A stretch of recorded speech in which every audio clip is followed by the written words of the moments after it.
register on wheels. Tama po ba? Pero bago po yan, bago yung ating katanungan, ay pabatiin mo muna natin si Ma'am Joy ng isang magandang araw po sa inyong lahat, sa inyo ma'am, at maraming salamat po sa inyong oras na ibinigay po dito sa Bombo Radio Dagupan. Yes po, mabuting araw po sa lahat ng mga taga-pakinig at manonood ng Bombo Radio Philippines. Hello po, Bombo Lydia. Yes ma'am, at kamusta po kayo ma'am? Magandang tanghali po sa inyo. Magandang tanghali din po sa inyo. Yes, Ma'am Joy, mayroon po kayong project ngayon o activities. Ano po ito, ma'am? Pwede ba natin ibahagi para sa mga SSS members po? Yes po, ito pong initiative ng SSS Dagupan, ang tinatawag naming Market Drive. Ito po yung ginagawa ng mga lahat ng kawani ng SSS Dagupan. Kami po ay pumipili ng mga palengke. Palengke po sa mga nasasakupan naming bayan. So itong Sabado po, kami po ngayon ay ikot dito sa palengke ng Dagupan. Kami po ay located sa second floor ng Malindas Market. Ang gagawin po namin dito ay ihahatid namin ng personal sa ating mga nasa palengke na mga vendors or yung mga nagtitinda doon ang tungkol sa SSS. Kung paano sila mag-member, kung sila po ay hindi pa member, paano po i-continue ang kanilang mga pagbabayad kung sila ay matagal nang nahinto, ano ang mga benepisyo na kanilang makukuha, at paano ang mga kahalagahan ng SSS information na dapat nilang malaman. Yes, Ma'am Joy, ano po yung kailangan requirements po dito na kailangan po dalihin ng mga gustong makibahagi po rito, ma'am? Yes, actually, wala naman po kaming nire-require kaagad. Kung may available po silang mga ID, titingnan lang po natin. Pero kung wala naman po silang dala, i-interviewin po natin sila at ihahatid natin ng personal ang serbisyo ng SSS sa kanila. Pwede po sila mag-verify ng kanilang mga contribution or other information tungkol sa kanilang mga SSS membership, kung paano ang mag-member sa SSS, ano ang mga dapat nilang tandaan, ano ang mga dapat nilang malaman, at ano ang kanilang mga benepisyo na makukuha. Ito ay, sinasabi ko kanina, initiative ng SSS. Ang schedule namin ngayong Sabado sa Dagupan at mag-schedule kami ulit sa mga susunod na buwan sa ibang bayan naman. Alam natin na sa palengke, napaka-busy po ng ating mga vendors, di po ba? Yes po. Hindi nga sila na umuwi ng bahay nila sa tamang oras, lalo pa yung pag-member sa SSS. Kaya makita namin ang kanilang hirap, ang kanilang pagpupursige para kumita, pero gusto rin naman namin may mapuntahan ang kanilang mga pinaghihirapan pagdating ng araw na sila ay mahirapan ng magtinda or when they reach their age of retirement. Dapat meron din naman pong social justice sa kanila. So since napaka-busy po nila, kami na po ang lalapit sa kanila. Ma'am Joy, ibig sabihin i-target lang po dito sa programa ito yung mga market vendors po ba? O pwede rin po, bukas din po sa ibang mga, sa lahat po? Sa Lahat po ito. Pupwesto lang kami sa palengke. At ang priority natin, yung mga vendors doon. Pero kung may mga ibang members, yung mga namamalengke, gustong dumaan, well and good. You are all welcome po. Yes, ma'am. Eto, first time lang po ba itong isagawa, ma'am? O dito pa lang sa Dagupan, itong project Ay, na hindi to? po, Ma'am Lydia. Ginagawa na po namin po taon-taon. Yes, Minsan nga, 2 o 3 beses sa isang taon. Last time, ang last namin, isa Manawag kami. Ngayon, dahil napansin namin na marami ng mga vendors ulit dito sa Dagupan, bumalik kami sa Dagupan, ma'am. So sa susunod na mga buwan, ibang bayan naman ang pupuntahan namin. Yes, ma'am. Kamusta naman po yung, kung i-compare po ngayon tsaka last year, sa inyo bang datos, tumataas po ba yung nakikimembro po dito, ma'am? Opo, ma'am. Malaki pong tulong ang ginagawa ng SSS Dagupan, yung tinatawag namin, isang programa namin, yung SSS on Wheels, kung saan naman yung aming mga accounts officer umiikot sa mga barabarangay, ang information na binibigay natin, lalo na sa ating mga partner media na katulad po ninyo na may papatid natin ang kahalaga ng membership. Opo, dumadami po ang nagme-member sa SSS, dumadami na po ang nagiging conscious sa kanilang future. Yes, ma'am. After ng Dagupan, ano pong bayan ang sunod po ninyong pupuntahan, Ma'am Joy? Opo, pag-aaralan po muna namin kung saan yung bayan na mas alam namin na hindi pa namin napupuntahan or matagal na namin hindi pa napuntahan. gaano na karami ang mga vendors doon. Actually, kumukuha kami ng mga data or survey kung saan yung bayan na mas kailangan kami. Kaya sa susunod, inform namin kayo ulit kung anong bayan po yung isusunod namin. Yes, ma'am. Ma'am, bukod sa market, may ibang particular na lugar din po ba kayong pupuntahan? Magko-concentrate po kami sa market. Mhm. Siguro yung kaya namin puntahan bukas, yung buong Malingas hanggang dito sa may Dalban. Uh-huh. Baka pwede rin po kami tumawid doon sa may Melit. Marami rin pong vendors. Kasi iba-ibang buong branch po yun ng Dagupan. So, 4 na grupo po kami bukas na maghihiwa-hiwalay. May kanya-kanya po kaming assignment kung saan po kami pupunta. Yes, Pwede ma'am. rin po silang magbayad bukas na kung may mga gustong magbayad. May dala po Okay. kaming GCash po. Okay, doon pwede rin pala magbayad doon mismo sa mismong Opo, site. opo. Opo, ma'am. Yes po, ma'am. Yes.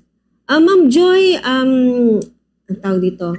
Kamusta naman po yung application po? Ngayong araw, kamusta po marami po ba yung umattend po dyan sa araw mismo dito lang sa Dagupan, ma'am? Dito sa branch natin, ma'am, alam nyo naman na araw-araw napakarami po ng mga members natin dito. Halos umaabot kami minsan sa 900, almost 1,000 mismo yung walk-in namin kasi they come and go naman. So, araw-araw ganun po karami ang catered na clients namin dito sa Dagupan kasi hindi lang naman dito sa nasasakupan ng Dagupan ang mapupunta. Mayroon pa ibang nanggagaling sa iba-ibang lugar. Kasi we have this file anywhere policy. Kaya kahit na sino pong membro at kahit saan pong branch siya pumunta, pwede po siya makitransact. Yes, ma'am. Ma'am, para po sa kaalaman ng lahat, para po sa mga nais pong makibahagi rito, anong oras po kayo pumupunta po sa mga tindahan at hanggang anong oras po kayo natatapos po sa isang araw? Bukas, ang target time namin, dapat 8 o'clock nandun na kami hanggang alas 2 po ng hapon. Okay, hanggang parang ganitong oras lang po, ma'am. Yes po. Yes, ma'am. Ma'am, para ulitin po natin sa mga nais pong makibahagi, ano po yung mga dadalhin po nila? Mayroon ba silang dadalhin mga requirements? Mag-present lang Sa po ng mga, ID? yes po. Sa mga kababayan po natin dito sa Dagupan Public Market, wala naman po kaming nire-require na inyong dadalhin, pero kung available ang inyong mga ID cards, pakidala lang po. Pakidala na lang po. At inform din po kami kung sa tingin nyo ay may nakuha na kayong SSS number noon para i-verify po natin. Yun lang naman po.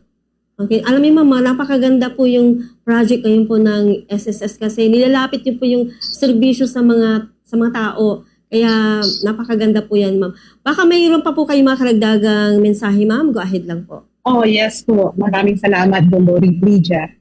Gusto ko rin pong ipaalam sa mga minamahal nating members ng SSS na yung mga matatagal na pong member na dati may hulog and then nawala sila sa company and then na-stop na, hindi na pinagtrabaho or napabayaan na nilang SSS, gusto po namin pabatid na kayo ay membro pa.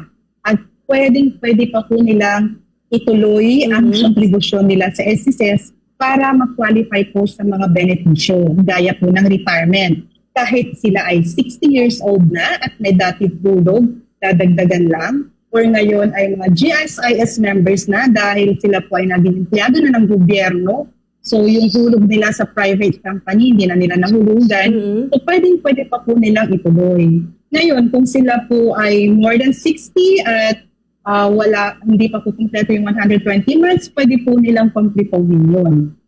Yes, ma'am. Okay, ma'am, nabanggit niyo pala yan, ma'am. Kasi ang problema po ng ilan, ma'am, na natatanggap din namin hinahingi po ng mga SSS member. Halimbawa, ilang years po silang hindi nakahulog. Ngayon, pinapabayaan na po yun kasi nag-aalala po sila na baka sa muling pagbabayad po nila, babayaran daw nila yung kung ilang taon yung hindi po nila nabayaran. Paano po yung pagbabayad dito, Ma'am Joy?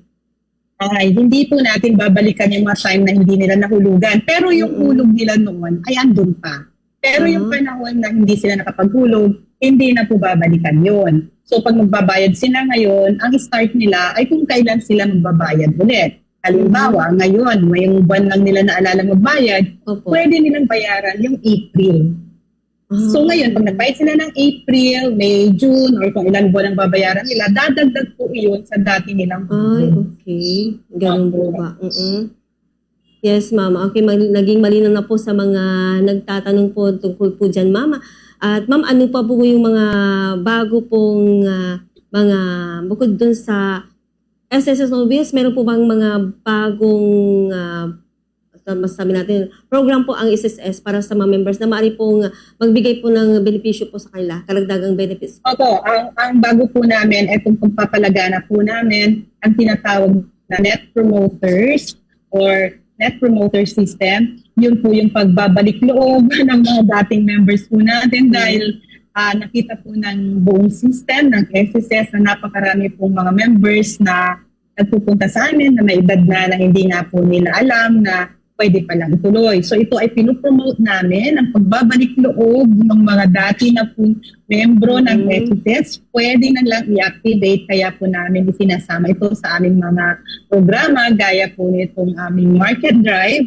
And then meron din po tayong race, yung continuous po yung race natin, yung run after contribution evaders. Yun naman po ay sa mga hindi nagbabayad na mga employers sa kanilang empleyado. Tuloy-tuloy po yun. And then, yun din kung aming pagpupromote, kung density ng pagbabayad nila, dapat sa mga may kaya, lalong-lalo na yung mga OFW na kumikita po ng masigit sa maximum salary na tinalaga ng SSS, na sana dagdagan din po nila ang binabayad nila upang maging masulit, maging meaningful ang pagmembro nila ng SSS.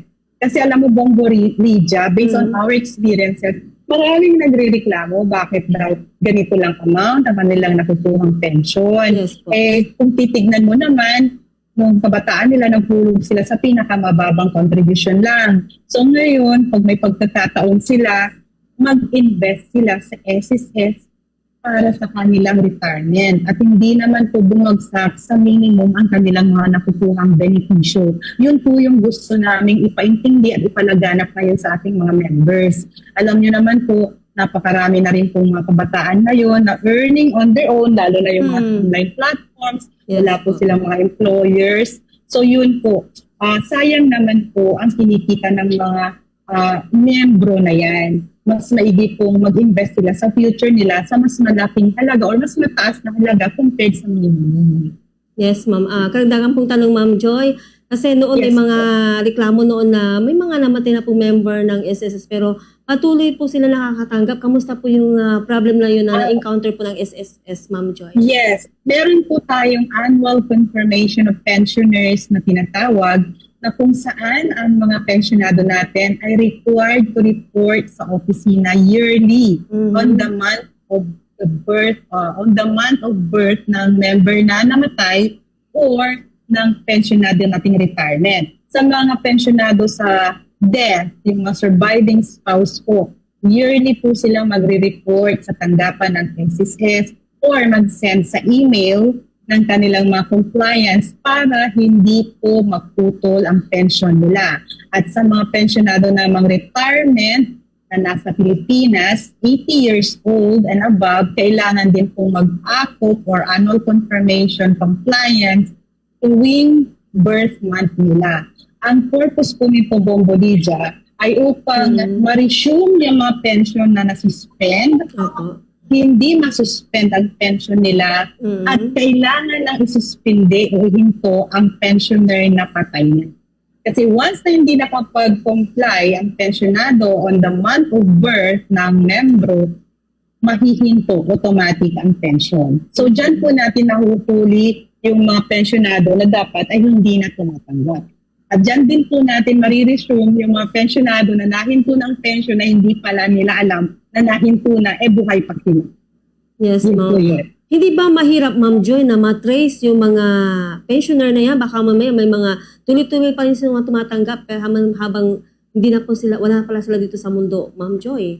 Ay, opo. Ay, hindi naman po, ma'am. Kasi meron din po pang, aside from the AFOP, yun po yung detection ng SSS. Annually po yun. Okay. So pag hindi sila nag-report dito or nag-send ng compliance via email with all the attachment na to show proof of life at hindi nila magawa yun, automatic po magsususpend ang pension nila kaagad. And meron din po tayong data matching linkage with PSA kung saan, kung ang halimbawa, doon sa PSA may naka-record na disease na may kapangalan at the date of birth na membro ng SSS, automatic po yun na masususpend ang pension niya sa SSS. Kaya pag may mga pensionado po tayo na nasususpend ang pension pero sasabihin nila, hindi ko pa naman birthday, bakit ako nasuspend, ba't kailangan nasuspend ang pension ko? So pag nagpunta sila sa opisina namin, matatag po doon, data matching with PSA. So ibig sabihin, may kapangalan sila sa PSA na patay na. So automatic suspend yung pension nila sa SSS. Pero once na nag-report naman sila sa amin, pakita nila na sila talaga ay buhay pa, i-resume naman natin ang pension nila. Okay. Ma'am Joy, maraming salamat po sa mga information na yan at baka meron pa po kayong mga karagdagan po pong mga mensahe na kinakaligtaan niyo pong ibahagi po dito sa Bombo Radio. Go ahead lang po, ma'am. Yes po. Sa mga AKOP compliance or yung mga pensioner natin na mag-AKOP, una-una po, marami po tayong way kung paano mag-comply sa AKOP. Pwede pong pumunta sa opisina kung kaya pa. Pwede pong mag-email. Kung kaya naman po mag-email, sinasagot po yan, nire-reply po sila in 24 hours, within 24 hours po. And pwede naman pong through representative sa opisina, kung hindi na po kayang bumiyahe ng mga pensionado, alam naman po natin na may edad na po sila. At kung ang mga pensioner naman ay talagang walang makakapuntang representative, pwede naman po sila mag-request. Kaya po naman siguro ibisitahin ng aming investigador kung nasaan man yung pensioner para mapatunayan lang po na siya ay buhay pa. So, huwag pong mag-alala yung ating mga mahalang pensionado dahil marami pong ways on how to comply. Hindi po nila kailangan pumunta sa opisina kung sila po ay mahihirapan. Yes. And sa mga nasa abroad din po na pensionado natin, lahat po kayo, whether retirement or death pensioner, kailangan nyo rin po mag-comply via email na lang po. With all the requirements, yung ID, picture na newspaper with latest date, mga ganun lang po. Or kung hindi nyo po alam, mag-email lang, tanungin kung anong mga kailangan para ilista namin in details ang kailangan. And ulitin ko po sa mga matagal na po na hindi nakapagbayad ng SSS contribution, huwag po kayong mag-alala dahil sa SSS, Bombo Radio, Lydia, ay meron pong forever. Once a member is always a forever member po. Kung kayo mag-alala, kahit na po kayo ay hindi na nasa private company. And sa lahat po ng mga programa namin sa SS Dagupan, lubos po kami nagpapasalamat sa partner media po natin, lalong-lalo na ang Bombo Radio Dagupan, sa inyong walang sawang pagsuporta sa amin. Yun lamang po. Maraming salamat.